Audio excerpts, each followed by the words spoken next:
Kay Soto sa ang kapuntaang eksena, pinakita na naman ang magandang depensa laban sa Fighting Eagles Nagoya. Dito naman offensive rebound, reverse dunk pa nga ang nagawa at naghalimaw na naman ang laro ni Kai sa game na ito. Yun nga lang, Aaron Henry, import ng kalaban. Mga mahihirap na tira kanyang naipapasok, talagang binuhat ng gusto ang Fighting Eagles Nagoya sa game na ito. Naging dikitan pa nga ang score ng laro sa mga huling segundo ng fourth quarter. Hindi talaga mawawala ang presence ni Kai sa depensa. Koshigaya hindi ganun kainit ang laro sa umpisa at hindi nagustuhan ni Coach Hansai ang tinatakbo ng opensa ng Fighting Eagles Nagoya at ang depensa naman ng Koshigaya Alphas sa early quarter ng laro, kaya naman napatawag ito ng timeout at maganda ang naging resulta. Koshigaya Alphas nakakahabol na nga sa score at nakakadikit na sa Fighting Eagles Nagoya. Kay Soto sa una, rebound at defense ang ginawa, hindi ganun kainit sa opensa at ang kanyang mga kakampi ang umaarangkada sa pagpuntos para sa team ng Koshigaya Alphas. Stress ng kalaban nag-iinit kaagad, pero buti na lang at nakakasabay kahit papaano ang Koshigaya sa opensa, kaya naman hindi gaanong nagkaroon ng malaking kalamangan ng Fighting Eagles Nagoya at na-manage ng Koshigaya na makahabol.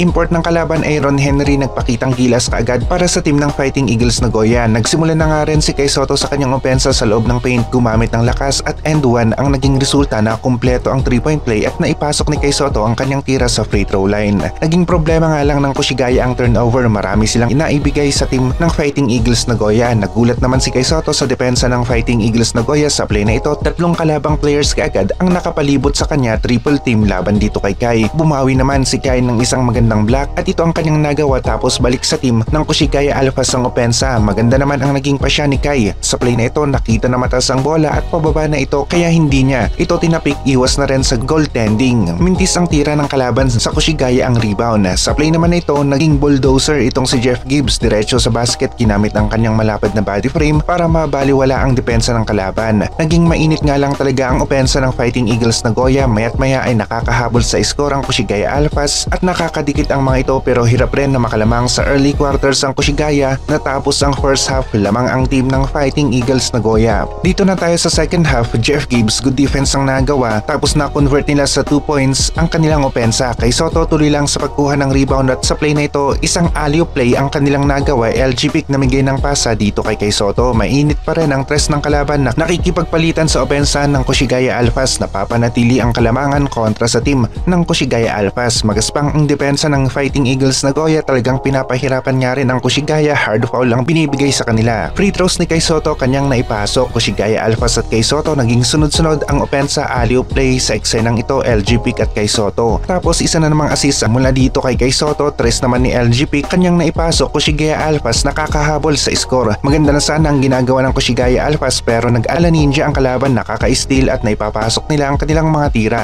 Maya't maya nakakahabol ang Koshigaya Alphas pero maya't maya nga rin ay bigla na namang nagiging sunod-sunod ang pagkakamali na kanilang nagagawa sa loob ng basketball court. Sunod-sunod na turnovers na nauuwi sa puntos ng kalaban. Heto naman yung fake pass ni Kai Soto, nahilo na naman ang defender, hindi alam kung saan yung bola. Kai Soto naman nahanap pa ang open na kakampi sa 3-point area at na-convert sa puntos ang attempt na tira. Wala na akong masabi pa noong nakita ko ang tirang ito. 0.4 seconds ang oras tapos pumasok pa nga sa pagkalayo-layong distansya. Talagang sa Fighting Eagles Nagoya ang opensa sa game at araw na ito. Maging sa Aaron Henry ay napangiti na lamang sa tirang yon. Bumawi naman si LGP, kanyang tres pumasok. Lakas talaga ng nilaro ng import ng Fighting Eagles Nagoya sa game na ito. Malaking puntos ang kanyang nagawa para sa kanilang team. Maganda rin ang naging laro ng Koshigaya Alphas. Maya't mayan makakadikit sa score pero Aaron Henry palaging may sagot sa opensa ng Koshigaya Alphas. Kai Soto nagpakita ng mid-range, pasok ang kanyang tira para sa Koshigaya. Nasundan pa nga ito ng isang magandang depensa at Koshigaya Alphas sa fourth quarter nakakahabol na nga. LG pick naman tumira ng tres, pasok para sa team ng Koshigaya Alphas. Kinakabahan ang team ng FE Nagoya sa mga oras na ito ng laro. Sunod-sunod ang magandang opensa ng Koshigaya at dito top rebound ni Kai Soto, nakuha ulit ang bola. Offensive rebound na nga, reverse dunk pa para dito kay Kai Soto. Jeff Gibbs pakitang gilas nga rin, 2 points para sa kanya. Kai Soto sa loob ng paint nagpakita na naman ng dominance. Maganda ang pwesto, bigay sa kanya ang bola at ang resulta isang two-handed slam. Aaron Henry, dating player ng Philadelphia 76ers, hindi talaga mapigilan. Mahihirap na tira kanyang naipapasok. Kai Soto nagpakitang gilas sa 3-point area, pasok ang kanyang tira. Yun nga lang talagang nag-init ang opensa ng import ng kalaban. Buhat na buhat ang kanilang team na Fighting Eagles Nagoya. Dikitan ang score at naging isang magandang laro ang game na ito.